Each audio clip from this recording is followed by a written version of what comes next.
ഒരു പ്രധാനപ്പെട്ട വാർത്തയിലേക്ക്. എറണാകുളത്ത് വിദ്യാർത്ഥിക്ക് നേരെ ക്രൂരമർദ്ദനം. മഞ്ഞനക്കാട് സ്വദേശിയായ 10ാം ക്ലാസ്സുകാരനാണ് മർദ്ദനമേറ്റത്. ഫുട്ബോൾ മത്സരത്തിൽ തോൽപ്പിച്ചതിനെ തുടർന്നായിരുന്നു ക്രൂരമർദ്ദനം. വിവരങ്ങളുമായി വിനയ രാജ് ചേരുന്നു. വിനയ, ഒരു 10ാം ക്ലാസ്സുകാരന് നേരെയാണ് ക്രൂരമർദ്ദനം ഏറ്റിരിക്കുന്നത്. ഈ ഒരു വിദ്യാർത്ഥികൾ തന്നെയാണോ മർദ്ദിച്ചത്? കൂടുതൽ വിവരങ്ങൾ എന്തൊക്കെയാണ്?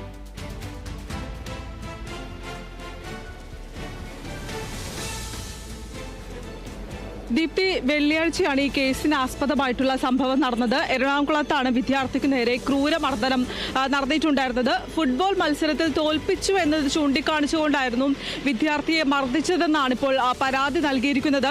കഴിഞ്ഞ ഒരു വർഷം മുൻപ് നടന്ന സംഭവത്തിനാണ് ഇപ്പോൾ വിദ്യാർത്ഥിക്ക് നേരെ മർദ്ദനം ഉണ്ടായിരിക്കുന്നത് എന്നതും ഏറ്റവും പ്രധാനപ്പെട്ട ഒരു കാര്യം തന്നെയാണ്. ഞാറക്കൽ മഞ്ഞനക്കാട് സ്വദേശിയായിട്ടുള്ള 10ാം ക്ലാസ് വിദ്യാർത്ഥിക്കാണ് മർദ്ദനമേറ്റത്. വിദ്യാർത്ഥിയുടെ പിതാവ് ഇപ്പോൾ നമ്മളോട് കൂടെ ചേരുന്നുണ്ട്. എന്താണ് യഥാർത്ഥത്തിൽ സംഭവിച്ചത്? 9ാം ക്ലാസ്സിൽ പഠിക്കുമ്പോൾ എൻ്റെ മോനും ഈ പ്രശ്നം ഉണ്ടാക്കിയ പിള്ളേരും തമ്മിൽ മത്സരം ഉണ്ടായിരുന്നു. തുടർച്ചയായി 2 മത്സരം തോറ്റതിൻ്റെ പേരിൽ ഇവർ പരസ്പരം കളിയാക്കുകയും ആ കളിയാക്കൽ പിന്നീട് വെല്ലുവിളിയിലും പക തീർക്കലും അങ്ങനൊരു വിഷയത്തിലേക്ക് വന്ന് പിന്നെ ഈ ഇൻസ്റ്റാഗ്രാം വഴി ഇവരെന്തോ വെല്ലുവിളികൾ എല്ലാം നടത്തിക്കൊണ്ടിരിക്കുന്നു പറഞ്ഞു. 9ാം ക്ലാസ്സിൽ വെച്ചുണ്ടായ സംഭവം ഈ കഴിഞ്ഞ ദിവസം എൻ്റെ മോനിപ്പോൾ 10ാം ക്ലാസ്സിലായുള്ളൂ. 14 വയസ്സ് ഉള്ള പയ്യനാണ്. അവൻ കോട്ടയത്ത് പഠിക്കുകയാണ്. അവൻ വീട്ടിലേക്ക് ഈ കഴിഞ്ഞ ദിവസം വന്ന കാര്യം ഇവർക്ക് അറിയാമായിരുന്നു. അതിൻ്റെ അടിസ്ഥാനത്തിൽ ഇവർ വീട്ടിലേക്ക് വന്ന് ആ ഒരു അസീസി പഠിക്കുന്ന ഒരു പയ്യനുണ്ട്, 14 വയസ്സുകാരൻ. അവനാണ് വീട്ടിൽ നിന്ന് വിളിച്ചിറക്കിയിട്ട് ഒരു കാര്യം പറയട്ടെ എന്ന് പറയും. വീട്ടിൽ നിന്ന് വിളിച്ചിറക്കിയിട്ട് റോഡ് സൈഡാണ് വീട്. അപ്പോൾ റോട്ടിലേക്ക് ഇറങ്ങിയപ്പോൾ 15ഓളം പിള്ളേർ അവിടെ നിൽപ്പുണ്ടായി. ഒരു ടൂ വീലറിൽ 3 പേര് വീടാണ് കയറി വന്നത്.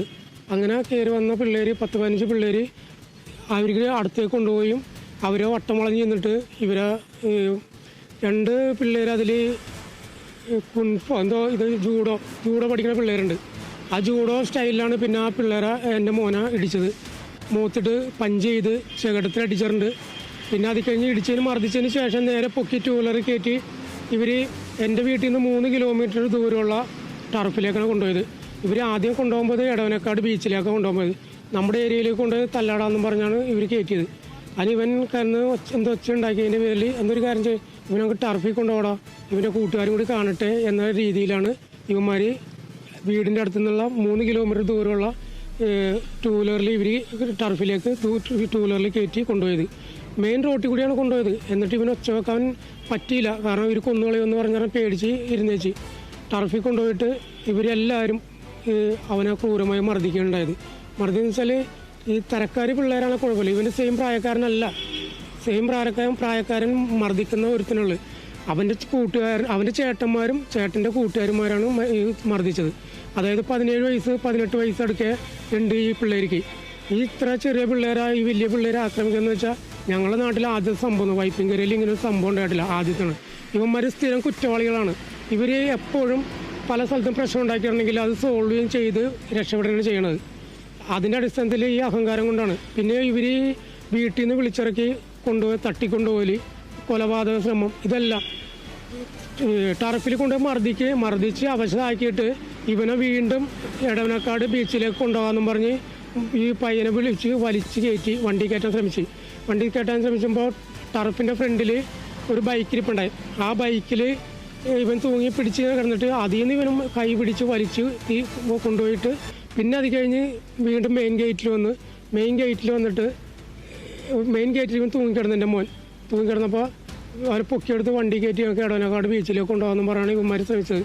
അവനെ കൊല്ലടാ എന്നും പറഞ്ഞ് ആ ക്യാമറയിലെല്ലാം കിട്ടിയിട്ടുണ്ട്. ഇത് കണ്ടു നിന്നിട്ട് ഇവിടെ ടർഫിലുള്ള ഒരു ജീവനക്കാരുണ്ട്.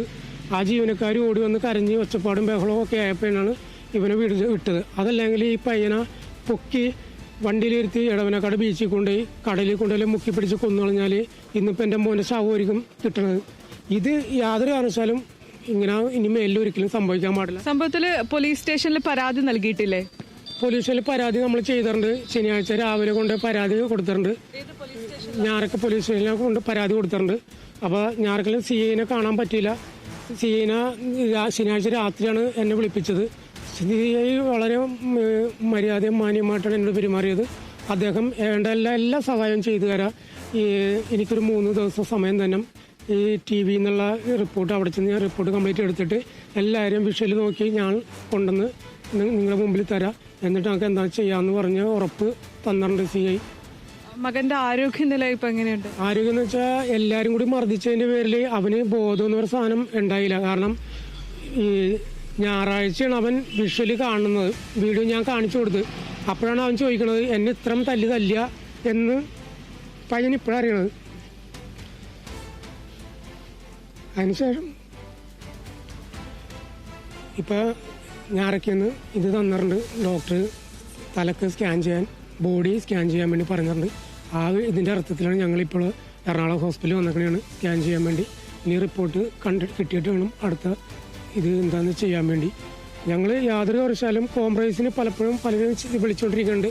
യാതൊരു കാരണവശാലും കോംപ്രമൈസിന് ചെയ്യുന്ന പരിപാടിയില്ല. കാരണം ഇതിന് മേലിൽ ഒരാൾക്കും ഇത് വരാൻ പാടില്ല. ഇങ്ങനൊരു സംഭവം ഇവർ സ്ഥിരം കുറ്റവാളികളാണ്. ഇവർ ഒരു പ്രശ്നം ഉണ്ടാക്കും, പ്രശ്നം സോൾവ് ചെയ്യും, അതിൽ നിന്ന് രക്ഷപ്പെടും. അവർ പോലീസ് സ്റ്റേഷനിൽ കയറിയിട്ടില്ല ഇന്ന് വരും. അപ്പോൾ ഈ സംഭവം ഇനി എൻ്റെ മോൻ്റെ അടുത്ത് കാണിച്ചത് ഇനി മേലിൽ ഒരിക്കലും ഒരു പയ്യനോട് കാണിക്കാൻ പാടില്ല.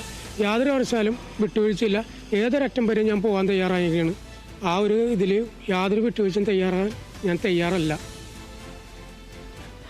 ദീപ്തി, 1 വർഷം മുൻപ് നടന്ന ഒരു മത്സരം, ആ മത്സരത്തിന്റെ പേരിൽ ഇപ്പോൾ വീണ്ടും അടി ഉണ്ടാകുന്നു. വിദ്യാർത്ഥിയെ 10-15ഓളം പേര് ചേർന്ന് മർദ്ദിക്കുന്നു. അതും സമപ്രായക്കാരല്ല എന്നാണ് പറയുന്ന കാര്യം. വീട്ടിലേക്ക് വന്ന് വിളിച്ചു കൊണ്ടുപോകുന്നു. വീട്ടിൽ നിന്നും വിളിച്ചു കൊണ്ടുപോയതിനു ശേഷമാണ് ടർഫിലെത്തി മർദ്ദിക്കുകയും മറ്റും ചെയ്തിരിക്കുന്നത്. ഈ മർദ്ദനത്തിന്റെ CCTV ദൃശ്യങ്ങളടക്കം തന്നെ പുറത്തു വന്നിട്ടുണ്ട്.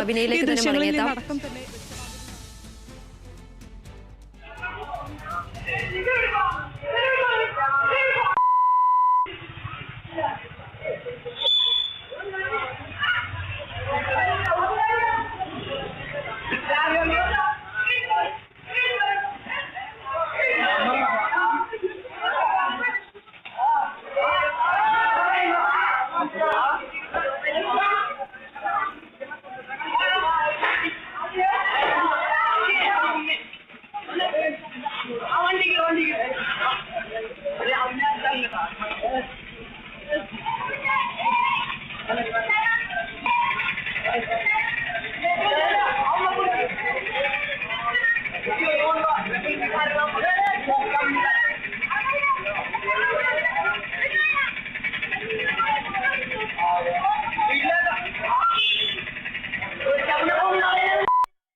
ഇനി നമുക്ക് ദൃശ്യങ്ങളിൽ നിന്ന് തന്നെ വ്യക്തമാണ് ആ ഒരു കുട്ടിയെ ക്രൂരമായി തന്നെയാണ് മർദ്ദിക്കുന്നത്. ആ കുട്ടി തളർന്ന് വീഴുന്നതടക്കം, എന്നിട്ടും ആ കുട്ടിയെ വലിച്ചിഴച്ചുകൊണ്ട് പോകുന്ന അതെല്ലാം ദൃശ്യങ്ങളിൽ നിന്ന് വ്യക്തമാണ്.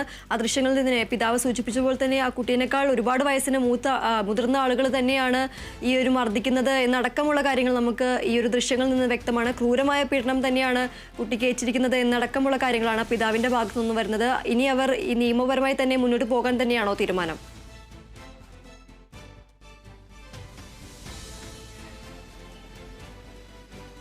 നിയമപരമായി മുന്നോട്ട് പോകാൻ തന്നെയാണ് തീരുമാനം. കഴിഞ്ഞ ദിവസം ഞാറക്കൽ പോലീസ് സ്റ്റേഷനിൽ ഇതുമായി ബന്ധപ്പെട്ട് ഒരു പരാതി നൽകിയിരുന്നു. പോലീസിന്റെ ഭാഗത്തു നിന്നാണെങ്കിലും ഈ കേസുമായി മുന്നോട്ട് പോകണമെന്ന് തന്നെയാണ് പോലീസ് വ്യക്തമാക്കുന്നത്. പൂർണ്ണ സഹായവും പോലീസ് നൽകിയിട്ടുണ്ട് എന്ന് തന്നെയാണ് കുട്ടിയുടെ പിതാവ് വ്യക്തമാക്കുന്ന ഒരു കാര്യമെന്ന് പറയുന്നത്. ഈ ദൃശ്യങ്ങളിൽ നിന്ന് തന്നെ നമുക്ക് കാണാൻ കഴിയുന്നതാണ്. കാരണം അത്രത്തോളം ഏകദേശം 15ഓളം വരുന്ന വിദ്യാർത്ഥികളാണ് മർദ്ദിക്കുന്നത്. അതും സമപ്രായക്കാരല്ല. ഒരു വിദ്യാർത്ഥി വീട്ടിൽ നിന്നും കൊണ്ടുപോകുന്നു, അതിനുശേഷം ടർഫിലേക്ക് കൊണ്ടുപോയി മർദ്ദിക്കുന്നു. അവിടെ നിന്നും ഞാറക്കൽ ബീച്ചിലേക്ക് കൊണ്ടുപോകണമെന്ന് ആവശ്യപ്പെടുന്നു. അതിനെ തുടർന്നാണ് പിന്നീട് ഈ ടർഫിലുള്ള ജീവനക്കാരിയാണ് ഈ കുട്ടിയെ വിടണമെന്ന് ആവശ്യപ്പെടുകയും അതിനെ തുടർന്നാണ് കുട്ടിയെ വിട്ടിട്ടുണ്ടായിരുന്നത് എന്നടക്കമാണ് കുട്ടിയുടെ പിതാവ് വ്യക്തമാക്കിയിട്ടുണ്ടായിരുന്ന ഒരു കാര്യമെന്ന് പറയുന്നത്. കാരണം 1 വർഷം മുമ്പ് ഏകദേശം 9ാം ക്ലാസ് പഠിക്കുന്ന സമയത്താണ് ഈ ഒരു ഫുട്ബോൾ മത്സരം നടന്നിട്ടുണ്ടായിരുന്നത്. അതിന്റെ പകയാണ് ഈ 1 വർഷം കഴിഞ്ഞതിന് ശേഷം നടത്തുന്നത് എന്നതാണ് ഏറ്റവും പ്രധാനപ്പെട്ട ഒരു കാര്യമെന്ന് പറയുന്നത്. കോട്ടയത്തുള്ള സ്കൂളിലാണ് 10ാം ക്ലാസ് വിദ്യാർത്ഥിയായിട്ടുള്ള ഈ കുട്ടി പഠിക്കുന്നത്. അവിടെ നിന്ന് 3 ദിവസത്തെ വെക്കേഷന് വേണ്ടി വന്നതാണ്. ഈ വെക്കേഷന്റെ സമയത്ത് 3 ദിവസത്തെ വെക്കേഷന് വന്ന സമയത്താണ് ഈ സംഭവങ്ങളെല്ലാം നടന്നിരിക്കുന്നത് എന്നതും ഏറ്റവും പ്രധാനപ്പെട്ട ഒരു കാര്യം തന്നെയാണ്. എന്തായാലും പോലീസ് സ്റ്റേഷനിലും മറ്റും കുടുംബം പരാതി നൽകിയിട്ടുണ്ട്. കുട്ടിയെ ഞാറക്കൽ ആശുപത്രിയിലായിരുന്നു കുട്ടി ചികിത്സയിൽ തുടർന്നിട്ടുണ്ടായിരുന്നത്. അതിനുശേഷം തലയ്ക്ക് വേദനയെ തുടർന്നാണ് എറണാകുളത്തുള്ള ജനറൽ ആശുപത്രിയിലേക്ക് കുട്ടിയെ സ്കാൻ ഹിയറിംഗിനും മറ്റും കൊണ്ടുവന്നതെന്നുമാണ് കുട്ടിയുടെ പിതാവ് അടക്കം നേരത്തെ വ്യക്തമാക്കിയ ഒരു കാര്യമെന്ന് പറയുന്നത്. എന്തായാലും ഇനി ഒരിക്കലും തന്റെ മകന് സംഭവിച്ചത് മറ്റൊരു വിദ്യാർത്ഥികൾക്കും അല്ലെങ്കിൽ മറ്റൊരു കുട്ടിക്കും സംഭവിക്കാൻ പാടില്ല എന്ന് ചൂണ്ടിക്കാണിച്ചുകൊണ്ട് തന്നെയാണ് ഈ പരാതിയുമായി മുന്നോട്ട് പോകാനും കുടുംബം തീരുമാനിച്ചിരിക്കുന്നത്. നേരത്തെ ഇതുമായി ബന്ധപ്പെട്ട കുട്ടിയുടെ പിതാവ് വ്യക്തമാക്കിയ ഒരു കാര്യമെന്ന് പറയുന്നത് പോലീസ് സ്റ്റേഷനിലും മറ്റും പരാതി നൽകിയപ്പോഴും പോലീസിന്റെ ഭാഗത്തു നിന്നാണെങ്കിലും ഈ മർദ്ദിച്ച വിദ്യാർത്ഥികൾക്കെതിരെ അല്ലെങ്കിൽ മർദ്ദിച്ച വിദ്യാർത്ഥികൾ മുൻപും ഇതിന് സമാനമായിട്ടുള്ള രീതിയിലുള്ള പ്രവർത്തനങ്ങളിൽ ഏർപ്പെട്ടിട്ടുണ്ട് എന്നടക്കം പോലീസ് വ്യക്തമാക്കുന്ന ഒരു സാഹചര്യമുണ്ട് എന്നൊക്കെ കുട്ടിയുടെ പിതാവ് വ്യക്തമാക്കിയിട്ടുണ്ടായിരുന്നു. എന്തായാലും ഞാറക്കൽ പോലീസ് ഈ സംഭവത്തിൽ കേസ് എടുത്തിട്ടുണ്ട്, അന്വേഷണം ആരംഭിച്ചിട്ടുണ്ട്.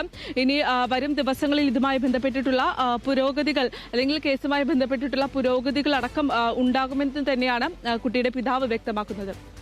ദീപ്തി. ശരി.